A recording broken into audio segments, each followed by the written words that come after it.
इस न्यूज के प्रायोजक हैं अफजल फर्नीचर। अब फर्नीचर खरीदे मुजफ्फरपुर के अफजल फर्नीचर से।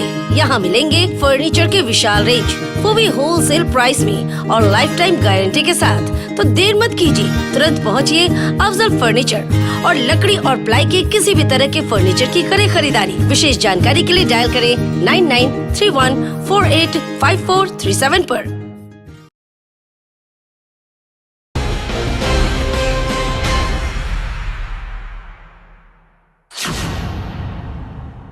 नमस्कार, आप देख रहे हैं डे न्यूज में आपके साथ हूं ज्योति शर्मा। आइए खबरों की शुरुआत करने से पहले एक नजर डालते हैं उन खबरों पर जो बनी है आज की सुर्खियां।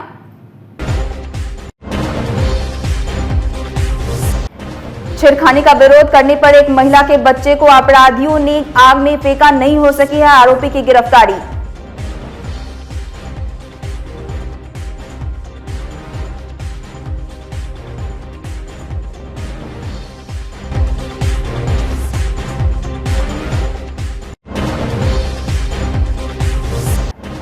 ठंड का फायदा उठा रहा है चोर, कांटी के 2 मकान में लाखों की चोरी।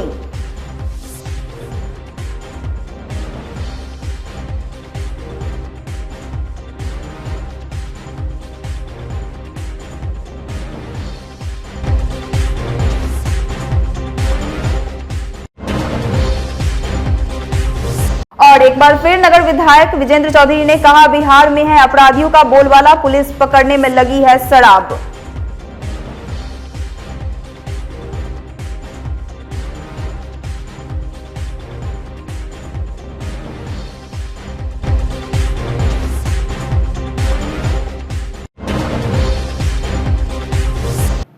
ये थी सुर्खियां और अब खबरें विस्तार से। मुजफ्फरपुर में एक महिला के साथ छेड़खानी का विरोध करने पर 3 माह की बच्ची को जला देने का मामला सामने आया है। घटना बोचहां थाना इलाके के एक गांव की है। एसएसपी के आदेश पर मामले की प्राथमिकी दर्ज करने के बाद पुलिस ने जांच शुरू कर दी है। इस मामले में पीड़िता ने बोचहां पुलिस पर केस दर्ज करने में आनाकानी करने का आरोप लगाया है। इसकी वजह से उसे एसएसपी से गुहार लगानी पड़ी। घटना शुक्रवार की शाम की बताई जा रही है। जानकारी के मुताबिक पीड़िता महिला अपनी बच्ची के साथ अलाव ताप कर रही थी। ग्रामीण मोहम्मद अकलू वहां पहुंचकर अकेली देख महिला को छेड़खानी करने लगा। उस महिला ने जब छेड़खानी का विरोध किया तो उसे जोर से धक्का दे दिया, जिससे उसकी 3 माह की बच्ची अलाव में गिर गई। महिला ने जल्दी से बच्ची को उठा लिया, लेकिन इस बीच बच्ची का पैर बुरी तरीके से जलकर जख्मी हो गया। बच्ची का इलाज सरकारी अस्पताल में कराया जा रहा है। थाने में मामले दर्ज होने के बाद पुलिस पूरे मामले की तफ्तीश में जुट गई है। वहीं आरोपी अकलू को गिरफ्तार अभी तक नहीं किया गया। बताइए। घटना ये है सर कि ये आग ताप रही थी, दरवाजे में बैठ उधर से मोहम्मद अकलू उधर से चला आया। हमारी पत्नी को अकेले बैठे हुए औरत के साथ जो करना चाहिए नहीं कर पाया। ये विरोध करी तो बच्चे को आग में फेंक दिया। इस कारण हम बोचा थाना पर गए। रात से बोचा थाना पर दौड़ रहे हैं। बोचा थाना को रिस्क नहीं लिया, इसलिए एसएसपी के पास हम आए हैं। यहाँ से भी फ़ोन किया गया है कि वहाँ पे एक्शन लो। अब देखिए वहाँ क्या होता है एक्शन। क्या आश्वासन मिला है इनका एसएसपी का? एसएसपी का आश्वासन ये मिला भी, इन्होंने फ़ोन किया है वहाँ बोचा थाना पे कि जब आपको आवेदन दिया गया है तो आपने एक्शन क्यों नहीं लिया, आपको रोका गया है, क्यों रोक रहा है, समझे? तो इन्होंने बोला जाइए अब आपका। बच्चे की क्या स्थिति है? बच्चे की स्थिति सर चोट लगी हुई, उसे जली हुई बच्ची रोती रहती है। घटना में कितने लोग शामिल थे? हम नहीं देखे घटना में, वो अकेले ही था। वाइफ क्या बताई?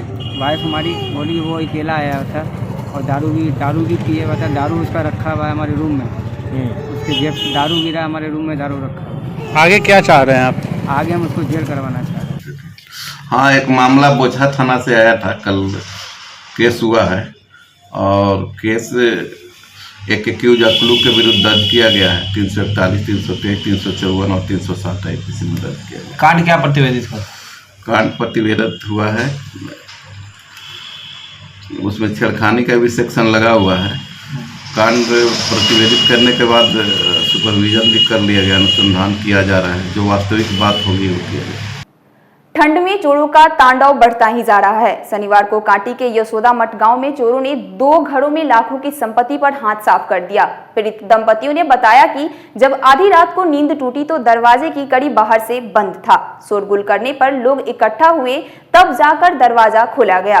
चोरी की इस घटना में कैश, ज्वेलरी समेत लाखों की संपत्ति पर हाथ साफ कर दिया। घटना के बाद कांटी पुलिस मामले की जांच में जुट चुकी है। ये घटना 1 बजे से 2 बजे के बीच की है और जितना गहना था, पैसा था, सब कुछ ले गया है।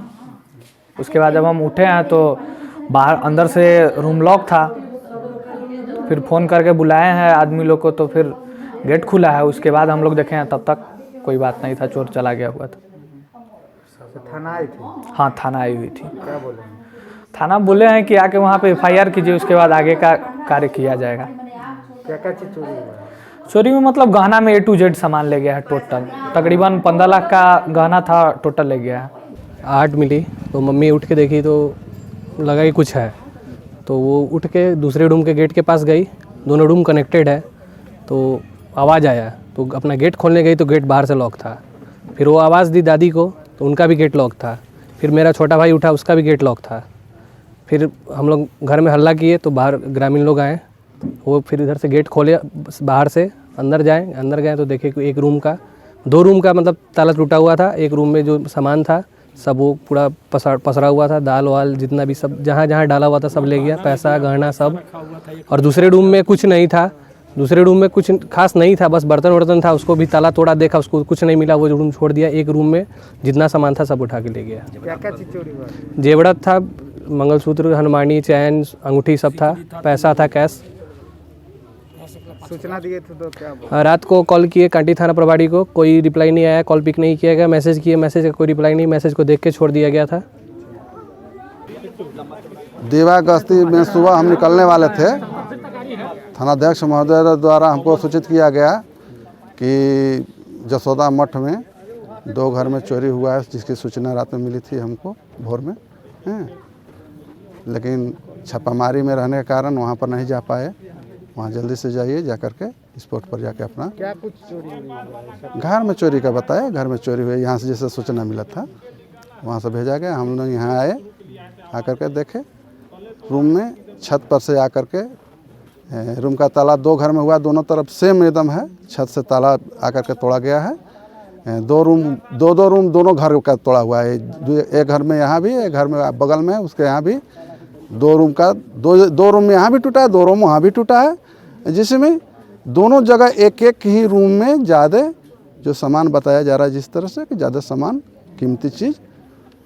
युवा राजद के प्रदेश अध्यक्ष कारी सोहेब ने रविवार को युवा राजद के प्रखंड अध्यक्ष राजू गुप्ता के घर सकरा प्रखंड क्षेत्र के रघुनाथपुर दोनवा गांव पहुंचकर परिवार से मुलाकात कर सांत्वना दी और हर संभव सहयोग करने का आश्वासन दिया। मौके पर राजद जिला अध्यक्ष रमेश गुप्ता, महानगर राजद अल्पसंख्यक प्रकोष्ठ के अध्यक्ष पाली खान, उपाध्यक्ष आफ्ताब आलम, राइन सहित राजद के कई नेता मौजूद थे। आपको बता दें कि बीती रात्रि अज्ञात वाहन की ठोकर से युवा राजद के प्रखंड अध्यक्ष राजू गुप्ता गंभीर रूप से जख्मी हो गए थे, जिसकी इलाज के दौरान उनकी मौत हो गई थी।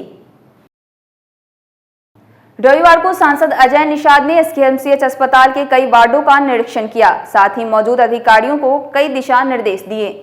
आपको बता दें कि बहुत जल्द SKMCH मुजफ्फरपुर में भी कैंसर रोगियों के लिए आधुनिक इक्विपमेंट मंगाया गया है, जो कि बहुत जल्द ही इलाज शुरू हो जाएगा।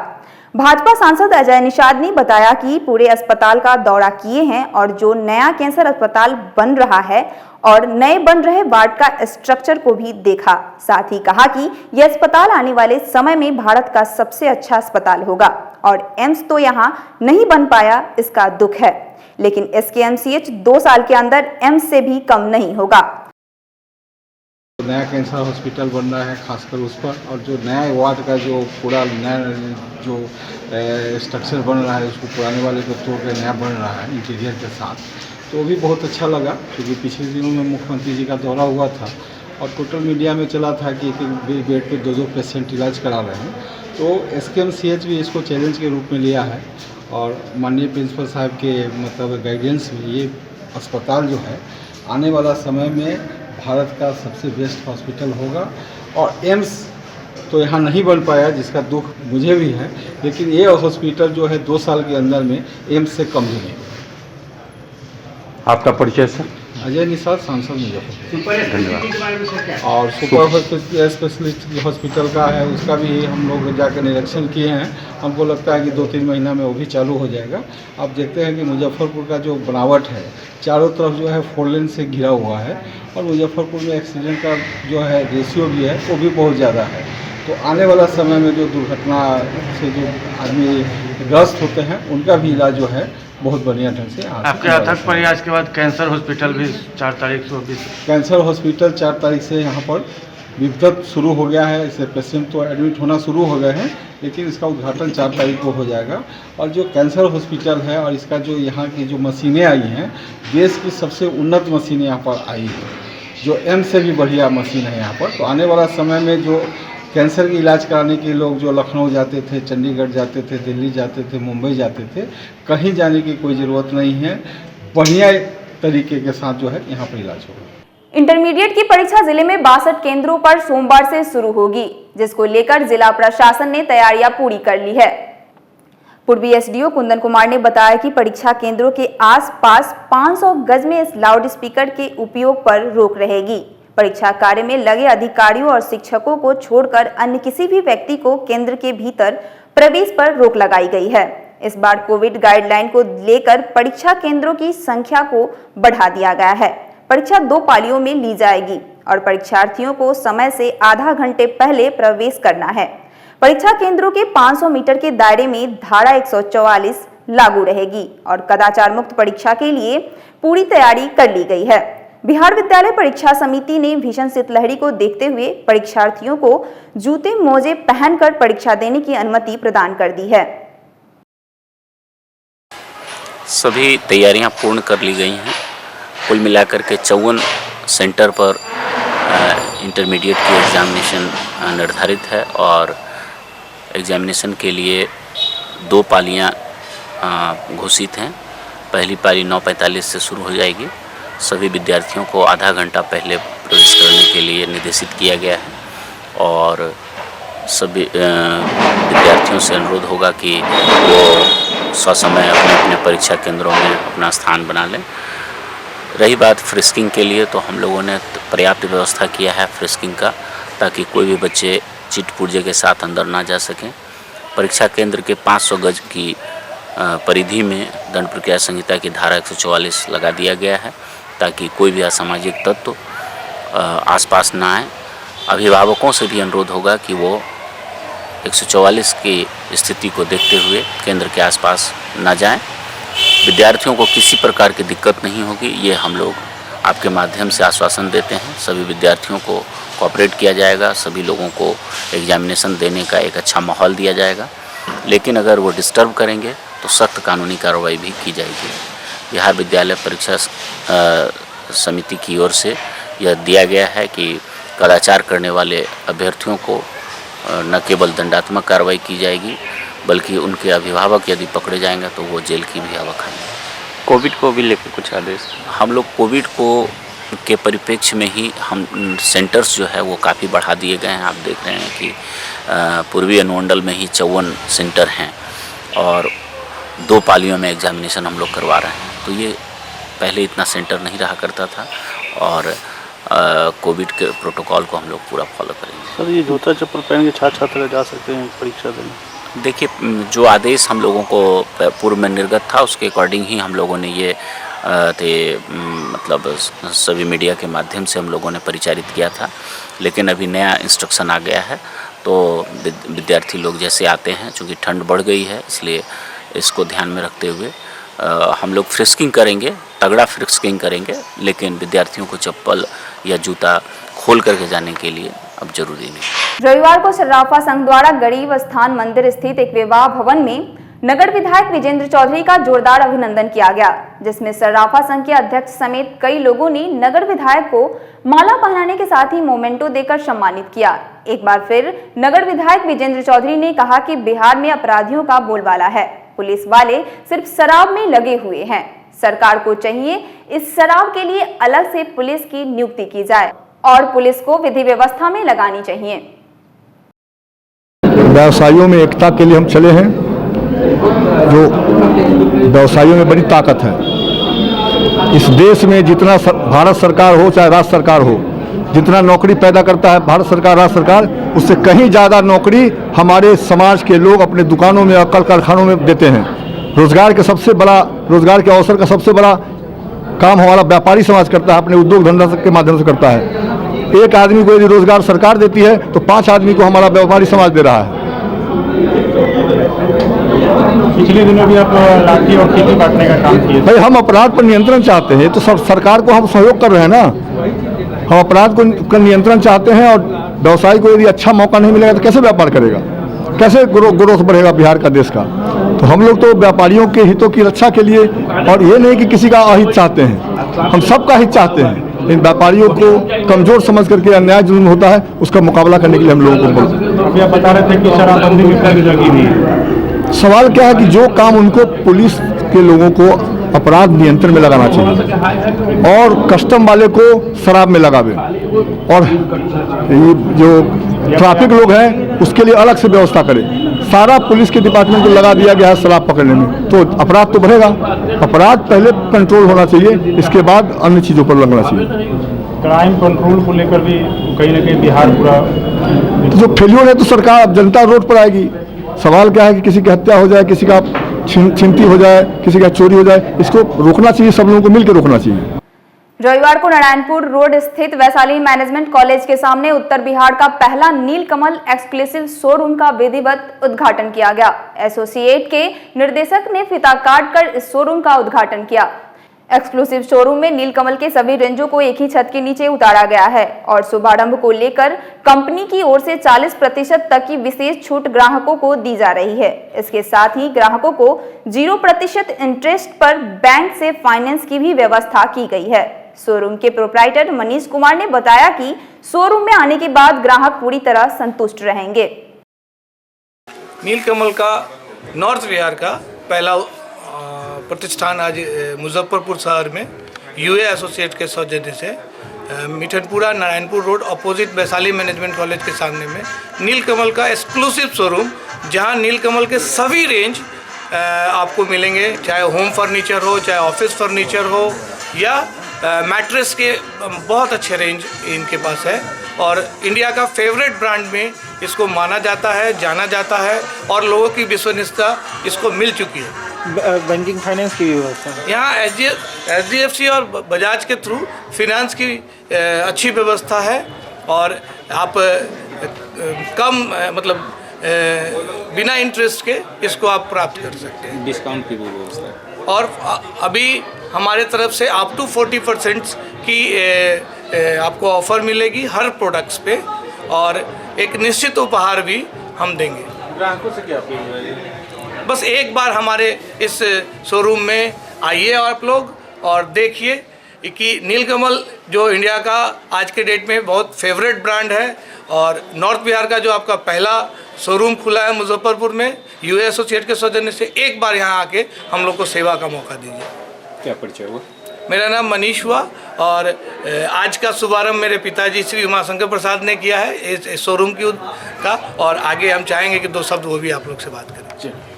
अच्छा महसूस हो रही है और मुजफ्फरपुर शहर के लिए बहुत बड़ी ये नीलकमल। रविवार को हिंदुस्तान समाचार और लक्ष्मी फाउंडेशन के संयोजक प्रभात कुमार को सेवानिवृत्त होने पर नागरिक मोर्चा के द्वारा भारत माता नमन स्थल पर सम्मान समारोह का आयोजन किया गया। मौके पर उपस्थित मुख्य अतिथि पूर्व मंत्री सुरेश शर्मा, रमेश कुमार केजरीवाल, मोर्चा के महासचिव मोहन प्रसाद सिन्हा सहित कई गणमान्य लोगों ने उन्हें शहीद खुदीराम बोस एवं प्रफुल्ल चंद चाकी सम्मान से सम्मानित किया और अंग वस्त्र प्रदान कर आगे के जीवन के लिए शुभकामनाएं दी।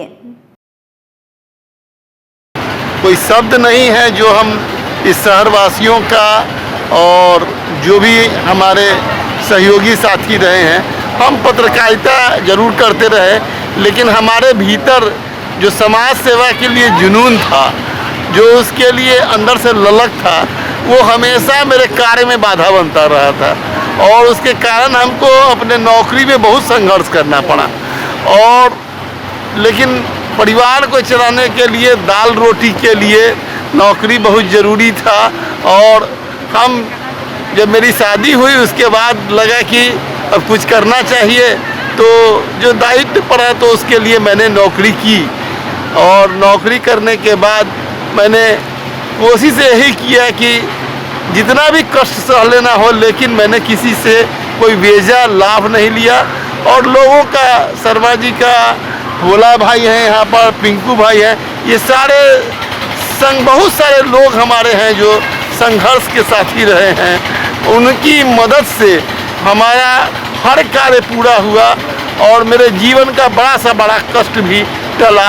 और हम इससे अधिक क्या कहें, हमारे शर्मा जी अभिभावक हैं, हम चाहेंगे उनसे, अंतिम समय में एक ही हमारी लालसा है। और अभी केजरीवाल साहब ने कहा है, तो केजरीवाल साहब को भी मैंने नवयुवक समिति को नई दृष्टि और उसमें नया काम करने, वहाँ ई-लाइब्रेरी, कॉमन फैसिलिटी सेंटर और पत्रकारों के लिए एक ऐसा जगह जहाँ कॉमन जगह पर पत्रकार सम्मेलन आप आयोजित कर सकिए, उसके लिए वहाँ सुविधा विकसित करने की बात हुई है।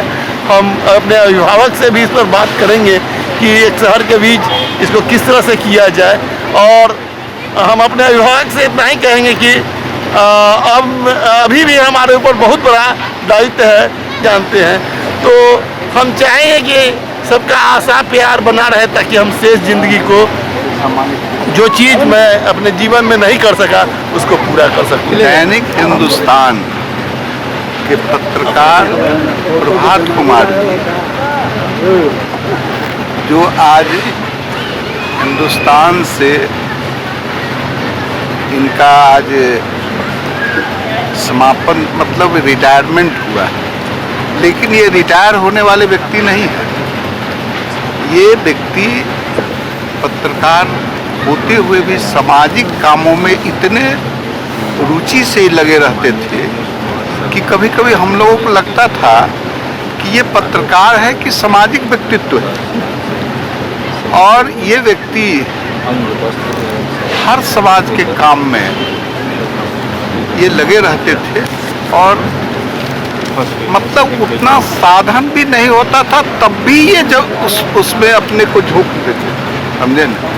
मुझे कभी कभी लगता था कि ये कहाँ से ऐसे कर लेते, लेकिन इनके भीतर जो जज्बा सामाजिक काम करने के लिए वह इनको उत्साहित कर देता था और कहीं न कहीं से इनको पूर्ति या इनकी कल्पना को साकार किसी न किसी रूप में हो ही जाता था। ऐसे व्यक्ति प्रभात कुमार जी का हिंदुस्तान से रिटायरमेंट हुआ, अवकाश प्राप्त किए हैं। और अवकाश प्राप्त किए हैं, ये भी एक बात है कि पत्रकारिता में इस छवि के आदमी को खोजने से बहुत कम मिलेगा, नहीं के बराबर मिलेगा, क्योंकि निष्पक्ष और निर्भीक पत्रिकाओं में जो इनका स्टेटमेंट आता था, जो न्यूज़ आता था, वो किसी दूसरे लोगों को अनुकरणीय है। मैं इनको तहे दिल से धन्यवाद, आशीर्वाद देता हूँ कि रिटायर होने के बाद भी ये सामाजिक काम में लगे रहे और हम लोग इनके मर्यादा, इनके कार्यकलापों में अपनी भागीदारी भी देते रहेंगे। रविवार को महाकाल सेवा दल की ओर से सरैयागंज टावर स्थित जलान औषधालय में बैठक का आयोजन किया गया, जिसमें 12 फरवरी को महाकाल सेवा दल की 6ठी वर्षगांठ की तैयारी को लेकर चर्चा की गई, जिसमें सर्वसम्मति से निर्णय लिया गया कि 6ठी वर्षगांठ एवं अमावस्या पर गरीब स्थान मंदिर में बाबा का महाश्रृंगार किया जाएगा। साथ ही महिला शिल्प कला भवन स्थित एक निजी विवाह भवन में जागरण एवं भंडारा का आयोजन किया जाएगा। बैठक हुई है महाकाल सेवा दल की ओर से।